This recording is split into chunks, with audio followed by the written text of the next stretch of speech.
Bonsoir les amis. Suite à la triste actualité de ce début d'année en France, je parle évidemment du cas Charlie Hebdo, je fais un étrange constat depuis quelques jours. De nombreux témoignages concordants confirment l'existence de petites boutiques qui vendraient des journaux en papier avec des informations imprimées dessus avec de l'encre. On soupçonnait leur existence.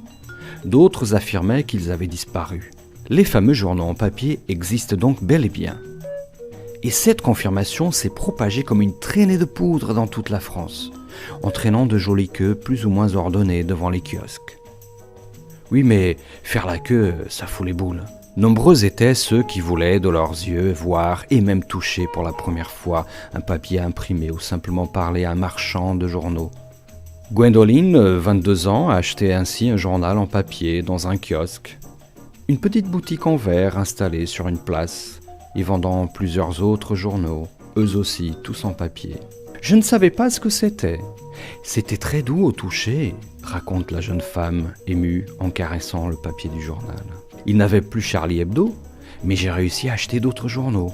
C'est fou, je n'imaginais pas qu'il y avait autant de titres et de revues différentes, affirme-t-elle. Un jeune homme souligne quant à lui l'impact profond que pourraient avoir les journaux papier.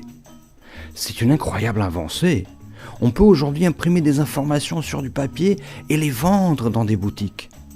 En plus, le papier fait un si joli bruit quand on tourne les pages, ajoute-t-il en faisant tourner une page lentement. Il semblerait à peu près sûr que ces mêmes kiosques vendraient d'autres journaux en papier, et cela tous les jours de l'année. Tiens, en allant pour la 10e fois au kiosque, j'ai remarqué un truc sur un des rayons. Un magazine avec des femmes nues. Et juste à côté, un autre avec des hommes nus. J'ignorais complètement qu'il existait du porno sans risque de virus et sans devoir s'embêter avec la suppression de l'historique. Mais c'est que les gens deviennent accros. J'ai même entendu dire à un passant ce matin « Il faudrait qu'il sorte un hebdo par jour, bordel !» Puis, il y a ceux qui sont plus en verve. « Oh là là, j'ai mal aux hebdos !» Il paraît qu'à la belle époque d'Harakiri, le slogan était « Si vous ne pouvez pas l'acheter, volez-le !» Alors, on peut faire la même chose avec Charlie ?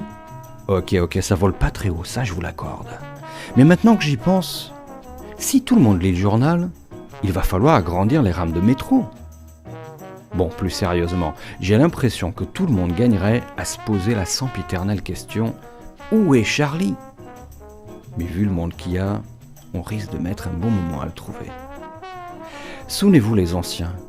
Les fonctions premières du journal étaient soigneusement découpées en carrés d'égales dimensions, d'être piqué sur un clou, dans la cabane au fond du jardin, ou bien plus prosaïquement emballer les maquereaux sur les marchés bretons.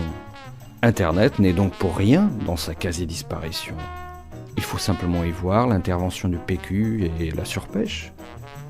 Et si ça continue, nos enfants ne connaîtront plus le plaisir d'appuyer sur les touches d'un ordinateur, ou celui d'effleurer une petite souris.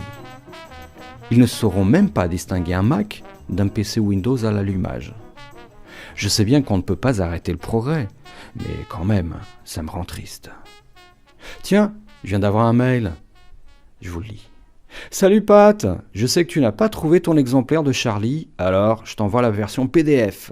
Merci Fred, trop top.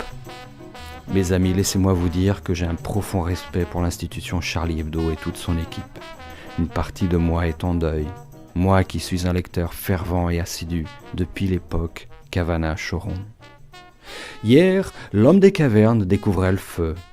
Puis, il a appris à s'en servir. Aujourd'hui, l'homme découvre le papier imprimé. Puis, il apprendra à le lire et, peut-être, à le comprendre.